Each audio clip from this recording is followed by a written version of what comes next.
Welcome, Beyonder.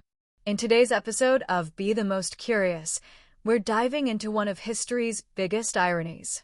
How King Henry VIII turned England upside down, divorces, executions, a whole new church, just to have a son, and yet, the greatest ruler he ever produced was his daughter. So, why was Henry so obsessed with having a male heir? And how did Elizabeth I, the very child he once declared illegitimate, become England's most powerful monarch? Let's find out. To understand Henry's obsession, we have to rewind to the early 1500s. Back then, England had just recovered from a century of civil wars, the Wars of the Roses. Kings died, cousins fought for the throne, and power passed from one noble family to another like a cursed baton.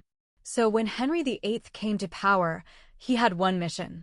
That meant producing a male heir, because, in his time, people believed that women simply couldn't rule.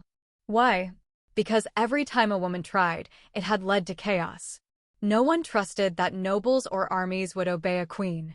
A male heir meant stability. Henry's first wife, Catherine of Aragon, actually gave him something close to his dream, a son. But every time she got pregnant, tragedy followed. Stillbirths, miscarriages. One baby boy survived only 2 months. The only child who lived was Mary, his daughter. But Henry wanted a son so badly that he convinced himself God was punishing him. Because Catherine had been married to his brother, Arthur, before him. So, he told the Pope, "Our marriage is cursed. I need an annulment." The Pope said, "Absolutely not." And Henry said, "All right then. I'll make my own church." And just like that, England broke with Rome. Boom. Welcome to the Church of England, with Henry VIII as its head. All that because of his desperation for a boy.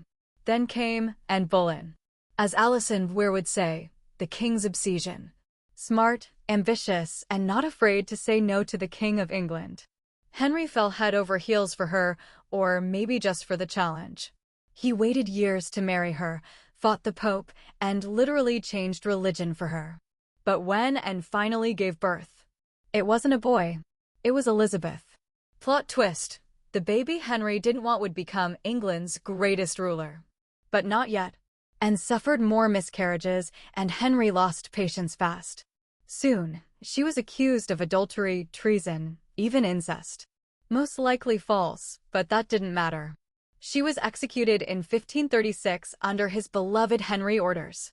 Henry moved on again. Just days later, he married Jane Seymour, the woman who finally gave him what he wanted most. A boy. Prince Edward VI. Henry was overjoyed, but tragedy followed again. Jane died just 12 days after giving birth. Henry was heartbroken, and he ordered to be buried beside her when he died. She was the only wife who gave him a legitimate son, and the only one he truly seemed to love. But the irony? Edward wouldn't live long enough to continue the Tudor line. When Henry died, little Edward became king, but he was sickly. He ruled only 6 years before dying as a teenager. After him came Mary I, Henry's daughter with Catherine of Aragon. She tried to restore Catholicism, executing hundreds of Protestants and earning the name Bloody Mary. When she died childless in 1558, there was only one Tudor left. The daughter Henry had once disowned Elizabeth. Elizabeth's childhood was pure survival training. Her mother executed. Her status constantly in danger. She was called illegitimate, imprisoned by her own sister, and nearly executed herself. But all that made her sharp. Elizabeth learned to read people, play politics, and stay alive. When she finally took the throne at 25, England was divided, bankrupt, and hated across Europe. And yet, she transformed it. She brought peace after decades of chaos, balanced Catholics and Protestants, defeated the Spanish Armada, and turned England into a global power.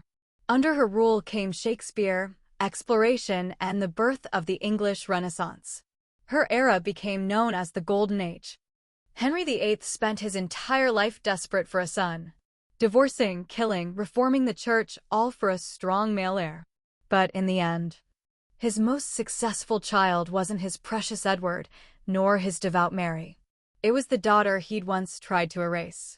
Elizabeth I ruled longer, stronger, and wiser than any Tudor man ever did. I am England, and I need no one to save me. Not from Spain, not from the Catholic Church, not from anyone.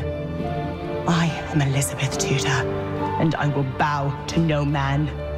I will face every threat to my reign with sword in hand, and any who stand in my way shall fall.